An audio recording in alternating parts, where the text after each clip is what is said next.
بعد فأعوذ بالله من الشيطان الرجيم بسم الله الرحمن الرحيم يسألونك عن الأنفال صدق الله العظيم معاشر محترم سامعین مخاطبین گزشتہ شب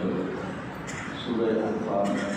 اور سورہ توبہ کا ایک بڑا حصہ تلاوت کیا گیا، یعنی ہمیں پارے کا آخری باب اور 10واں پارہ مکمل تلاوت کیا گیا۔ سورہ انفال سے تلاوت کی آغاز کی گئی تو سورہ انفال یہ اپنے نام سے ہی ظاہر ہے، انفال کے معنی ہے مال غنیمت، اور یہ نفل کی جمع ہے۔ نفل کے معنی ہوتے ہیں کوئی زائد چیز، جیسے نماز فرض ہے اور کچھ نفل ہے، تو نفل جو ہوتی ہے وہ زائد ہوتی ہے۔ آپ وہ اگر پڑھیں گے تو اجر پائیں گے، نہیں پڑھیں گے تو آپ کو اس سے پوچھا نہیں جائے گا، یہ ایک زائد چیز ہے، لیکن فضیلت اس کی بہت زیادہ ہے۔ لیکن یہاں پر یہ جو انفال کہا گیا ہے وہ اصل میں یوں ہے کہ مال غنیمت اس سے پہلے امت مسلمہ سے پہلے ہر قوم پر یہ حرام تھی۔ جہاد تو فرض تھا لیکن مال غنیمت لینے کا اختیار نہیں تھا، اور نہ ان کے لیے یہ حلال ہے یا حرام ہے۔ اسلام کے لیے اللہ تبارک و تعالیٰ نے مسلمانوں کے لیے رسول اللہ صلی اللہ علیہ وسلم کی امت کا خاص فضل کرم فرمایا اور مال غنیمت ایک ذریعہ حلال کر دیا۔ اب جب مال غنیمت حلال کر دیا تو اصل میں سوال پیدا ہوتا ہے کہ یہ مال کہاں جائے گا، کون کون لے گا، کتنا کتنا لے گا، مال ہی تو فتنہ ہے، آزمائش ہے، امتحان ہے۔ لہٰذا لوگوں نے پوچھنا شروع کر دیا، یسألونک عن الانفال، اے رسول یہ آپ سے پوچھتے ہیں کہ یہ مال غنیمت کیا ہے، تو قل الانفال للہ والرسول، آپ یہ بتائیے کہ مال غنیمت اللہ و رسول کا ہے۔ اور دوسری جگہ فرمایا فأن للہ خمسہ وللرسول، اس کا جو 5واں حصہ ہے وہ اللہ و رسول کا ہے، وہ جہاں چاہیں جہاد کے لیے استعمال کریں، فوج کے لیے استعمال کریں، یا پھر وہ مساکین کے لیے استعمال کریں۔ البتہ 4 حصے جو ہیں وہ مجاہدین میں تقسیم کر دیا جائے گا۔ تو یہاں اللہ تبارک و تعالیٰ نے انفال کے بارے میں یعنی مال غنیمت کے بارے میں خصوصی طور پر ہدایات دی تھی تاکہ لوگ آپس میں لڑیں۔ واتقوا اللہ، فرمایا اللہ سے ڈرو، واصلحوا ذات بینکم، آپس کے تعلقات کو اس پیسے کے لیے خراب نہ کرو، آپس کے تعلقات کو یہ مال غنیمت کے حصول کے لیے تم خراب نہ کرو۔ اصلحوا ذات بینکم، اپنے تعلقات کو اچھا رکھو، اور جیسے اللہ و رسول نے احکامات دیے ہیں اس کے مطابق جواب دو۔ پھر ارشاد فرمایا یا ایھا الذین آمنوا استجیبوا للہ وللرسول اذا دعاکم لما یحییکم، اللہ اے ایمان والو تمہیں جب اللہ اور رسول کسی چیز کی طرف بلائیں تو ان کی بات پر لبیک کہو، ان کی بات مانو۔ اذا دعاکم لما یحییکم، خاص طور پر اس وقت جب رسول تمہیں اس چیز کی طرف بلائیں جس میں تمہارے لیے زندگی ہے۔ یاد رکھیے جہاد میں زندگی ہے۔ آپ نے یہ جو اس وقت میں اور آپ سبھی ساری امت مسلمہ ایک مردہ لاش کی حیثیت رکھتی ہے، اس کی وجہ کیا ہے؟ جہاد چھوڑ رکھا ہے۔ تو اللہ کی دعا لما یحییکم، رسول تمہیں بلاتے ہیں کس طرف؟ اس کام کی طرف جس میں زندگی ہے، اور زندگی کس میں ہے؟ 2 باتوں، ایک جہاد اور دوسرا مصطفیٰ کے قدم میں زندگی ہے، یعنی آپ صلی اللہ علیہ وسلم کے نقش پاک پر قدر کا ہو، آپ کی اتباع کرو، آپ کی اطاعت کرو، آپ کی پیروی کرو، تو یہ زندگی ہے۔ یعنی باوقار زندگی اگر جینا چاہتے ہو تو مصطفیٰ کریم صلی اللہ علیہ وسلم کی نقش قدم پر آپ کو چلنا ہوگا۔ تو فرمایا اذا دعاکم لما یحییکم، اور یہ بھی یاد رکھیں وَاعْلَمُوا أَنَّ اللَّهَ يَحُولُ بَيْنَ الْمَرْءِ وَقَلْبِهِ، کہ یہ جان لو تم اچھی طرح سے کہ اللہ بندے اور اس کے دل کے درمیان حائل ہو جاتا ہے۔ یعنی اگر ساری دنیا کا دل ایسے ہو، ایک دل کی طرح ہو جائے تو جیسے یہ 2 انگلیاں ہیں اس کے درمیان اللہ کی انگلیوں کے درمیان دل ہے، کیا مطلب؟ جب چاہتا ہے، جس کا دل چاہتا ہے، جہاں چاہتا ہے، جدھر چاہتا ہے پھر دیتا ہے۔ یہی وجہ ہے کہ رسول اللہ صلی اللہ علیہ وسلم یہ دعا فرمایا کرتے ہیں اللہم مصرف القلوب، اے دلوں کو پھیرنے والے، صرف قلوبنا الی طاعتک، اے اللہ اے دلوں کو پھیرنے والے ہمارے دلوں کو اپنی اطاعت و فرمانبرداری کی طرف بھیج۔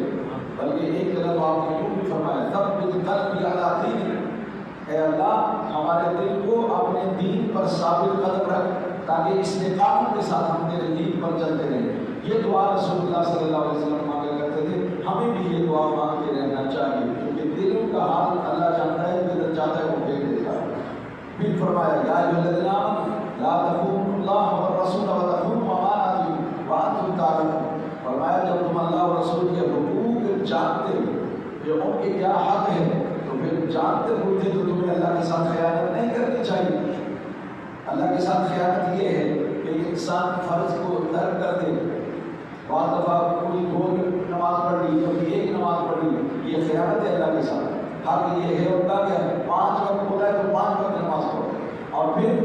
ظاہراً لوگوں کے سامنے ٹیل بنے پھرے ہم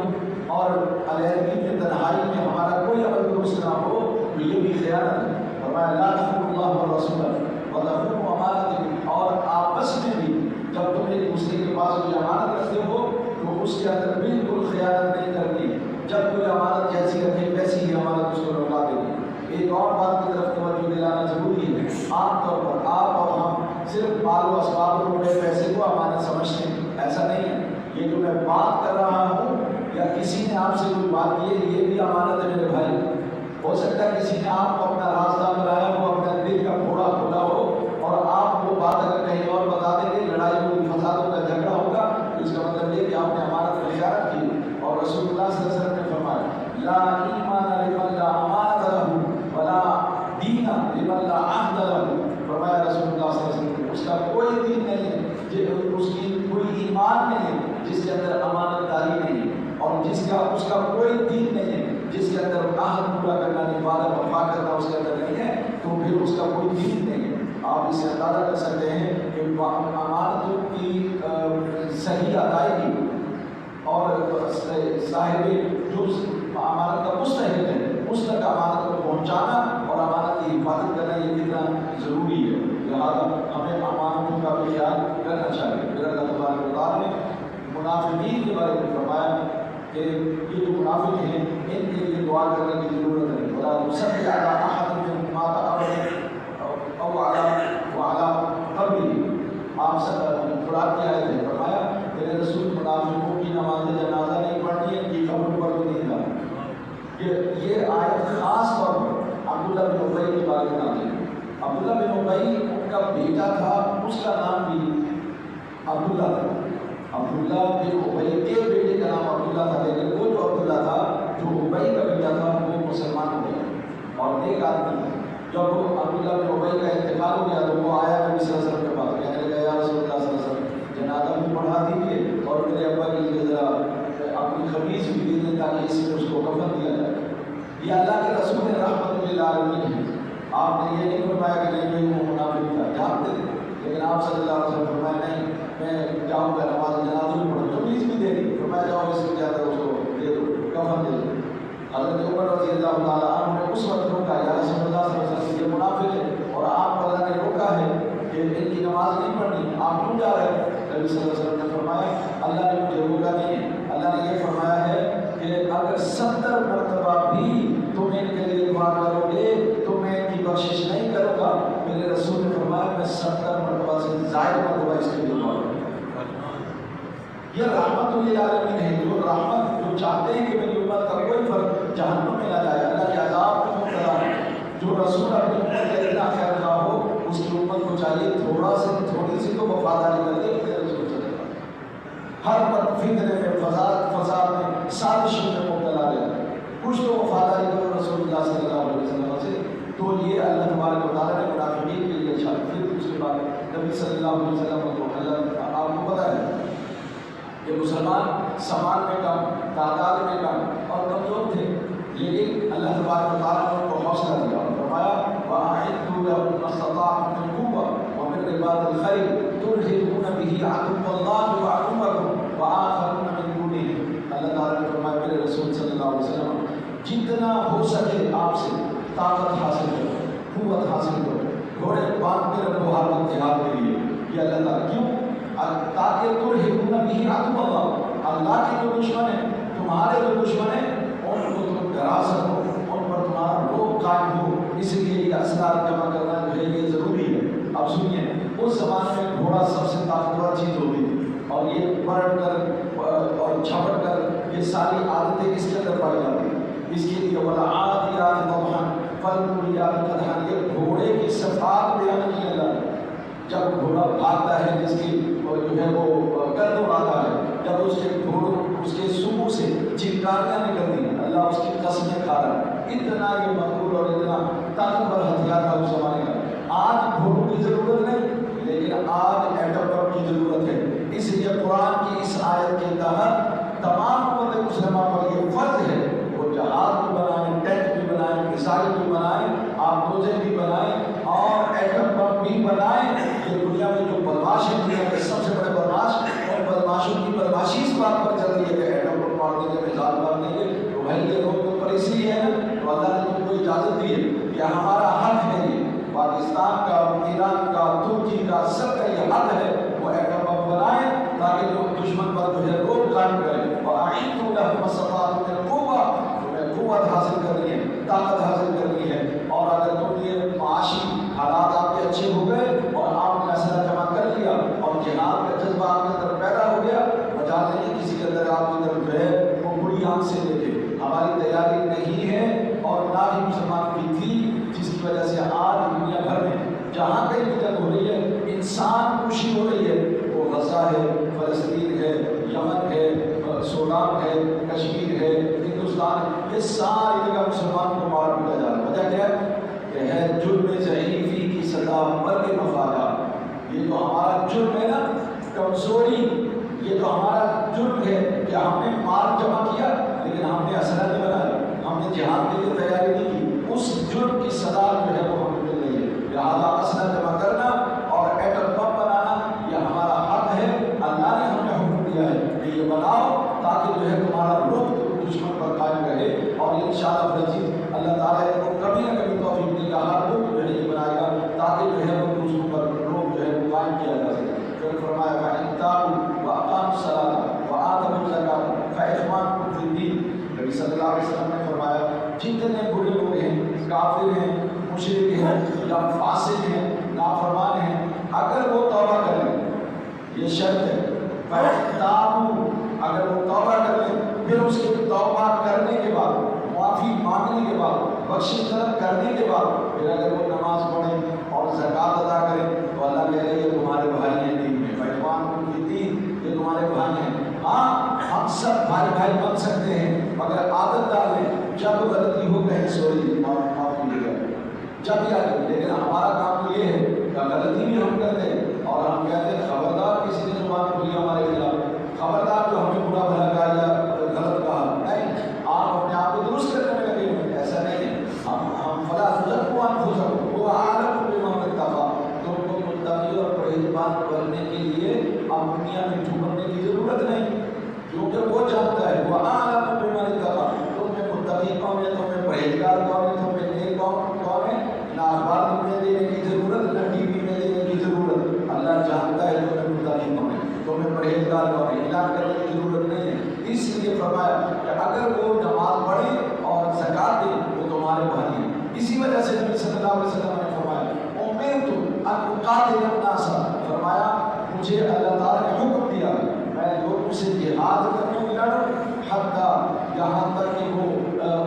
حتیٰ یشہد، یہاں تک کہ وہ گواہی دیں لا الہ الا اللہ محمد رسول اللہ وإقام الصلاۃ وإیتاء الزکوٰۃ۔ فرمایا مجھے اللہ نے کہا ہے لوگوں سے لڑائی کریں جب تک کہ یہ اللہ کے ایک معبود ہونے کی گواہی نہ دے دیں اور محمد صلی اللہ علیہ وسلم کی رسالت رسول ہونے کی گواہی نہ دے دیں، پھر نماز قائم اگر نہ کریں، زکوٰۃ قائم نہ کریں، ان سے جہاد جاری رکھیں۔ آج نماز کتنے لوگ نمازی پڑھ رہے ہیں، آج کتنے لوگ زکوٰۃ دیتے ہیں۔ جہاد فرض ہے، جہاد کرو اور تم کو بتاؤ کہ اللہ تعالیٰ ہمارے بھائی نہیں ہو سکتے، ہم تب بھائی ہیں جب ہم اللہ کی وحدانیت کی، رسول اللہ صلی اللہ علیہ وسلم کی رسالت کی گواہی دیں، نماز قائم کریں اور زکوٰۃ ادا کریں۔ یہی وجہ ہے کہ سیدنا عبداللہ بن مسعود رضی اللہ تعالیٰ عنہ کا قول ہے من لم یزک فلا صلاۃ لہ، جو زکوٰۃ نہیں دیتا اس کی نماز بھی نہیں ہوگی۔ صلاۃ اور زکوٰۃ کو اللہ تعالیٰ نے اس طرح سے اکٹھا بیان کیا کہ وہ زکوٰۃ کو صلاۃ سے اور صلاۃ کو زکوٰۃ سے الگ نہیں کیا جا سکتا۔ تو جو زکوٰۃ نہیں دیتا وہ اگر نماز پڑھتا بھی ہے اس کی نماز کا کوئی فائدہ نہیں۔ اس لیے کہ اگر روحانی زکوٰۃ نماز ہے تو مالی زکوٰۃ جو ہے وہ زکوٰۃ ہے، لہٰذا اپنے دونوں پر عمل کرنا جو ہے وہ ضروری ہے۔ پھر اللہ تعالیٰ نے فرمایا انما یعمر مساجد اللہ من آمن باللہ والیوم الآخر، فرمایا کہ اللہ کے گھر کو صرف وہی لوگ آباد کرتے ہیں جو اللہ پر ایمان رکھتے ہیں اور آخرت کے دن پر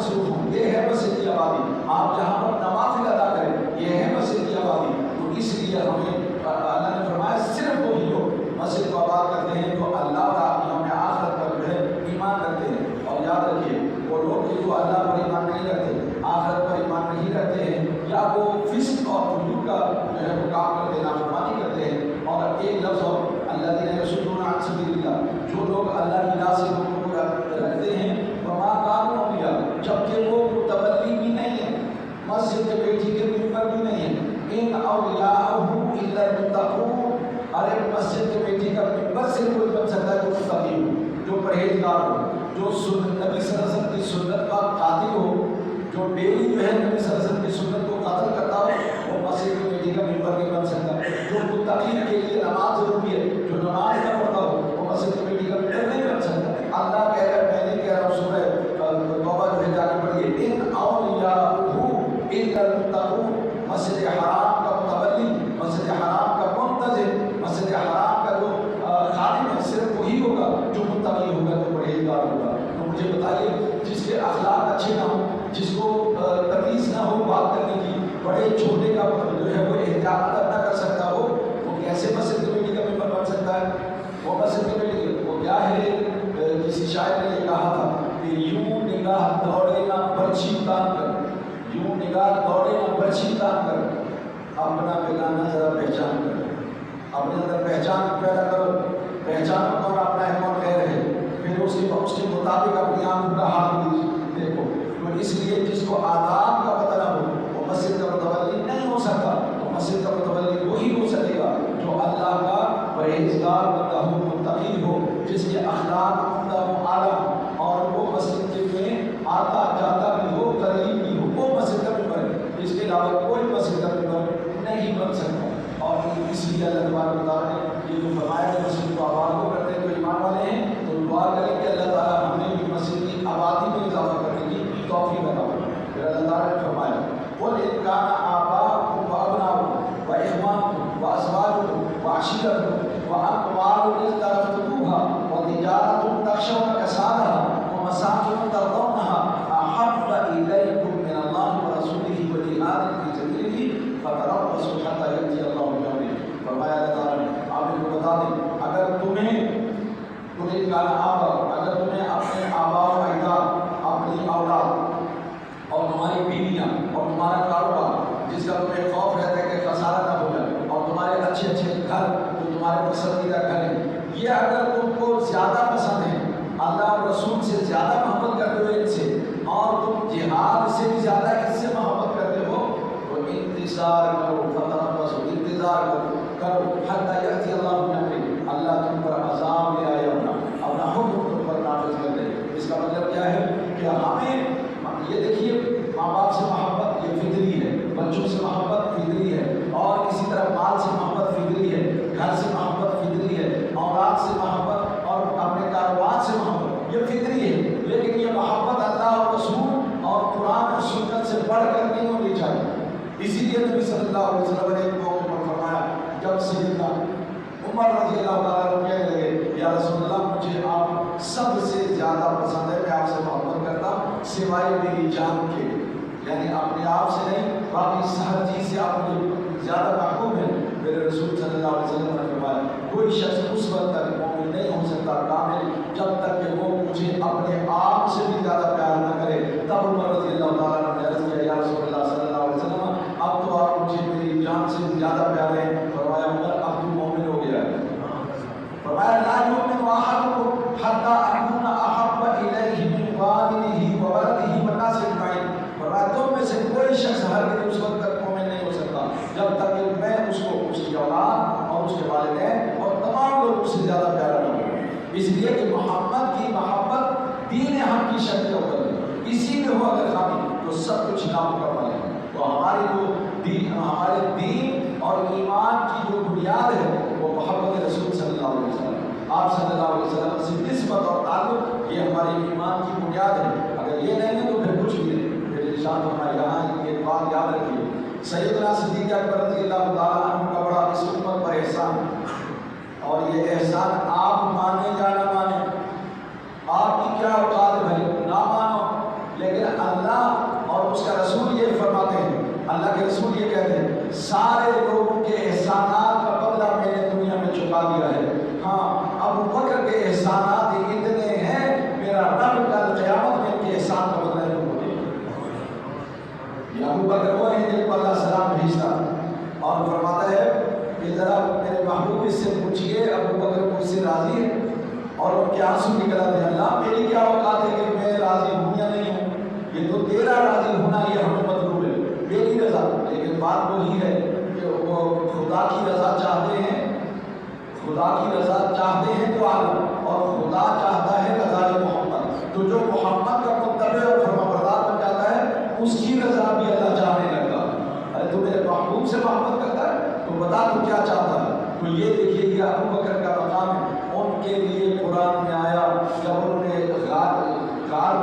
ثور میں بنا لی تو وہاں پر ابو بکر رضی اللہ تعالیٰ عنہ عرض کرنے لگے یا رسول اللہ یہ تو آ گئے ہیں دشمن یہاں دھانے تک، اگر انہوں نے ہمیں دیکھ لیا ہمارا کیا ہوگا؟ تو نبی صلی اللہ علیہ وسلم نے فرمایا اب یا ابا بکر ما ظنک اللہ ثالثہما، فرمایا کہ اے ابو بکر ان دو کے بارے میں تیرا کیا خیال ہے جن کا تیسرا اللہ ہے؟ ارے جن کا تیسرا اللہ ہے ان کے بارے میں تیرا کیا خیال ہے؟ اللہ ہمارے ساتھ ہے تو ہمیں کیا پرواہ ہے؟ تو اللہ تعالیٰ نے اس واقعے کو قرآن میں ثانی اثنین اذ ہما فی الغار کہ وہ ابو بکر جو ہے وہ دوسرے تھے غار میں، پہلا کون ہے؟ رسول اللہ صلی اللہ علیہ وسلم، دوسرے تھے غار میں، رسول کے بعد کس کا نمبر؟ ارے ابو بکر کا نمبر بھائی ثانی اثنین اذ ہما، ان دو میں سے یہ دوسرا ہے، اور وہ پہلا بلا شبہ محمد صلی اللہ علیہ وسلم، کائنات میں بھی پہلا، مخلوق میں بھی پہلا، انبیاء میں بھی پہلا، اللہ کی بندگی میں بھی پہلا، ہر لحاظ سے پہلا۔ تو اس پہلے کے ساتھ جس کو اللہ نے کہا کہ ثانی ہے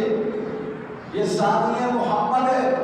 یعنی محمد صلی اللہ علیہ وسلم کے راستے پر چلنے والا، وہ کیا ہے؟ ابو بکر رضی اللہ عنہ۔ ان سے فرمایا ثانی اثنین اذ ہما فی الغار اذ یقول لصاحبہ لا تحزن، اللہ کہہ رہے یہ صحابی ہیں اور تو مسلمان نہیں مانتا، اللہ کہہ رہے کہ یقول لصاحبہ، جب اس پہلے نے اپنے صاحب سے کہا، اپنے دوست سے کہا، اپنے ساتھی سے کہا لا تحزن، ارے گھبراؤ مت، ان اللہ معنا، اللہ ہمارے ساتھ ہے۔ یہ رسول بات کر رہے، اس وقت کوئی نہیں سن رہا تھا، اللہ آسمان پر سن رہا تھا۔ اور یہ قرآن نے ذکر کر دیا کہ وہاں غار ثور میں کیا گفتگو ہوئی ابو بکر اور رسول اللہ صلی اللہ علیہ وسلم کے درمیان، اللہ نے بیان کر دیا، ورنہ کسی کو کیا معلوم یہ کیا کہہ رہے تھے؟ لیکن اللہ نے یہ یہاں بیان کر کے ہمیشہ کے لیے ابو بکر رضی اللہ تعالیٰ عنہ کا مقام اور مرتبہ اور عظمت کو بیان کر دیا، اور یہ بھی کہہ دیا کہ صحابی ہے، یقول لصاحبہ، جب انہوں نے اپنے صحابی سے فرمایا، اپنے دوست سے فرمایا، صحبت اختیار کرنے والے سے فرمایا، یہ ابو بکر کا مقام اور شان ہے جس کو قرآن نے بیان کیا۔ پھر اللہ تبارک و تعالیٰ کی جو مال ہے یہ انسان نے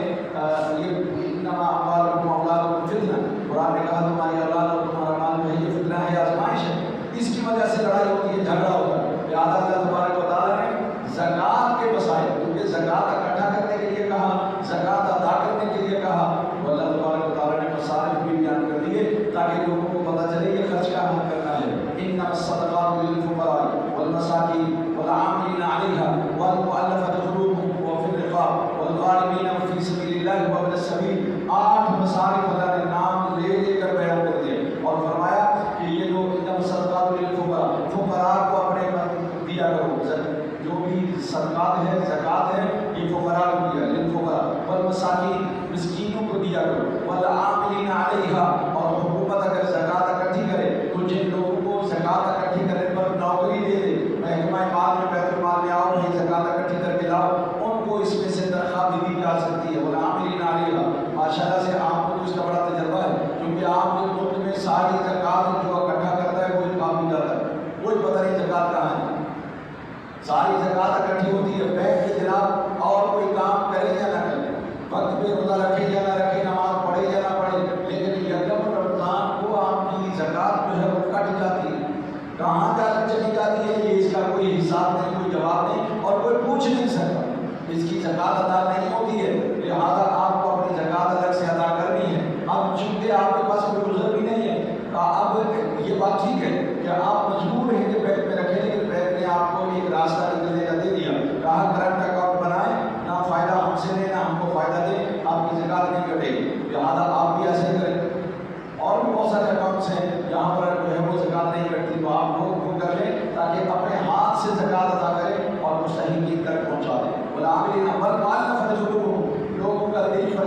لیے تاکہ اسلام کی طرف آ جائیں، ان کو بھی زکات دی جا سکتی ہے۔ وفر رقاب، گردنیں چھڑانے میں، اس زمانے میں جو غلام ہوتے تھے ان کو چھڑانا ہے۔ آج کے زمانے میں علماء نے لکھا کہ جو قیدی بے گناہ ہیں، بے گناہ جیلوں میں قید ہیں، ان کو چھڑانا، ان کا جرمانہ نہیں کر انہیں چھڑانا، یہ بھی اس میں شامل ہے۔ والغارمین، بیچارے مطرود ہیں، قرض ہو گیا ہے، کاروبار کرتے تھے، اچھا کروڑ پتی تھے، اچانک آگ لگ گئی گل پرالا کو، وہاں ان کا سارا کاروبار تباہ ہو گیا، مطرود ہو گئے، تو بابا یہ مطرود کا قرض ادا کرنے کے لیے بھی زکات دے دو۔ فی سبیل اللہ، اور فی سبیل اللہ کے اندر عمرے کے لیے جانے والے، حج میں جانے والے، اور بہت سارے جہاد ہے، تعلیمی ادارے ہیں، یہ سب شامل ہیں۔ وقت سبیل اور مسافر اپنے گھر میں اگر پتی بھی ہو تو ہو، لیکن جب وہ سفر میں ہوتا ہے اگر ضرورت پڑی تو زکات کا پیسہ بھی اسے دیا جا سکتا ہے۔ تو یہ اللہ تعالیٰ نے مسائل بیان کر دیے تاکہ لوگوں کو یہ پتہ چلے کہ یہ مال اللہ کو نہیں چاہیے، تمہارا یہ مال اللہ کو نہیں چاہیے، یا یہ نبی نہیں لینا چاہتے یا ان کے نمائندے نہیں لینا چاہتے، ہاں یہ اپنا مال نکال کر اپنے ہی بہن بھائیوں میں تقسیم کر دو بھائی، جو ضرورت مند ہے محتاج ہے ان کی ضرورتیں پوری کر دو، انہیں ہی دے دو۔ اور پھر اللہ تبارک و تعالیٰ نے یہ واضح طور پر ارشاد فرما دیا، اور یہ نبی صلی اللہ علیہ وسلم نے جہاد کے حوالے، یا ایھا النبی حرض المؤمنین علی القتال، اے رسول صلی اللہ علیہ وسلم لوگوں کو جہاد کے لیے بھاگے، لوگوں کو اکسائیے جہاد کے لیے، ان کی تیاری کیجیے، ان کو شوق دلائیے۔ کیسے شوق دلائیں؟ اللہ نے خود فرمایا، یا ایھا النبی حرض المؤمنین علی القتال، ان کو بتائیں ان یکونوا 20، اگر تم 20 اگر تم 20 آدمی ہو گئے تو پھر تم 200 پر بھاری ہو گئے، اگر 10 ہو گئے تو 100 پر بھاری، اور اگر تم 20 ہو گئے 200 پر بھاری، اور اگر تم 100 ہو گئے تو تمہیں 1000 پر غلبہ دیا جائے گا۔ یہ شوق دلانے کا طریقہ بتایا اللہ نے، اور اپنی حمایت کا یقین دلایا۔ میرے رسول کو کہیے جہاد لڑو، فکر نہیں کرنا کہ تعداد تمہاری تھوڑی ہے، تم اگر 10 ہو گئے نا میں 100 پر بھاری کروں گا، تم اگر 20 ہو گئے نا میں 200 پر بھاری کروں گا، اگر تم 1000 ہو گئے تو تم 100 ہو گئے تو میں 1000 پر تمہیں غلبہ عطا فرماؤں گا۔ یہ اللہ تعالیٰ نے طریقہ بتایا، لہٰذا ہمیں بھی چاہیے جہاد کے لیے نہ خود تیار ہوں، ایک دوسرے کو تیار کریں، کیونکہ مومن جو ہے یہ ایک دوسرے کو نیکی کا حکم کرنا، برائی کا روکنا، یہ بہت ضروری ہے۔ اور اللہ تعالیٰ نے مومنوں کو تو اسی لیے فرمایا المؤمن والمؤمنین والمؤمنات بعضهم اولیاء بعض، مومن دوسرے مومن کے بھائی ہیں، المؤمنین والمؤمنات، مومن مرد اور مومن عورتیں، اولیاء بعضهم اولیاء بعض، یہ آپس میں ایک دوسرے کے بھائی ہیں، کیا کرتے ہیں؟ یأمرون بالمعروف وینہون عن المنکر، یہ نیکی کا حکم کرتے ہیں، برائی سے لوگوں کو روکتے ہیں۔ اب یہ جو یہ مومن آپس میں بھائی بھائی ہیں، یہ بات یاد رکھیے، نبی صلی اللہ علیہ وسلم نے خود فرمایا تھا المؤمن للمؤمن کالبنیان یشد بعضہ بعضا، فرمایا ایک مومن دوسرے مومن کے لیے دیوار ہے، جیسے اس کی ایک اینٹ دوسری اینٹ کو مضبوطی سے پکڑے ہوئے ہوتی ہے۔ مسلمان ایک دوسرے کا دست و بازو ہے، مسلمان اس کا بھائی ہے، مسلمان ایک دوسرے کے ساتھ مل کر طاقتور ہوتا ہے، لہٰذا اپنی طاقت کو ضائع نہ کرو، اور ہمیں چاہیے کہ ہم مسلمان کو مسلمان سمجھیں۔ اور وہ جو میں نے آیت پڑھی نا قرآن کی، اس میں ایک حدیث میرے ذہن میں ایسی گھوم رہی ہے، میں سنا دوں، وہ یہ ہے کہ رسول اللہ صلی اللہ علیہ وسلم نے فرمایا اذا رأیتم الرجل یعتاد المسجد فاشہدوا له بالایمان، فرمایا جب تم میں سے کوئی کسی آدمی کو دیکھے وہ مسجد کی طرف آتا جاتا ہے، ذرا سن لینا، جب تم میں سے کوئی آدمی دیکھے کہ کسی دوسرے کو وہ مسجد میں آتا جاتا ہے، فرمایا اس کے ایمان کی گواہی دے دو۔ اس لیے میں آپ سے کہا کرتا ہوں مسجد میں آتے جاتے رہا کرو اور ایک دوسرے کو دیکھا کرو، کل کو اللہ تبارک و تعالیٰ کہے گا اے تم نے اس کو مسجد میں دیکھا تھا، یہ عمل بھی اگر کسی کی گواہی دے دیجیے دیکھا تھا، میرا رب اس کے بدلے میں بھی معاف فرما دے گا، یہ میری مسجد میں تو آتا تھا، میرے گھر میں تو آتا تھا، تو بھائی یہاں آتے ہو تو ایک دوسرے کو ذرا نظر بھر کے دیکھ لیا، پیار سے دیکھنا، غصے سے مت دیکھنا، ایک دفعہ اگر دیکھ لیا تو کل قیامت میں اگر اللہ نے پوچھ لیا یہ آتا تھا مسجد میں، ہو سکتا ہے یہ میری گواہی دے دیں، ہو سکتا ہے یہ میری گواہی دے دیں، ہو سکتا ہے ہم آپ کی گواہی دے دیں، اس طرح سے ہم ایک دوسرے پر گواہ بن جائیں گے، اور اللہ نے اس امت کو گواہ بنایا ہے، فرمایا تمہاری گواہی دوں گا میں، رسول اللہ صلی اللہ علیہ وسلم تو ساری امتوں پر گواہ ہے، ہمیں فرمایا تم آپس میں ایک دوسرے کے گواہ ہو، دیکھ کے بتا دینا یہ آتا تھا مسجد میں، جی آتا تھا، فرمایا چلو بھائی آتا تھا مسجد میں، اس کو بھی اللہ کے گھر میں اللہ کی نعمت بتا، اللہ سے دعا ہے کہ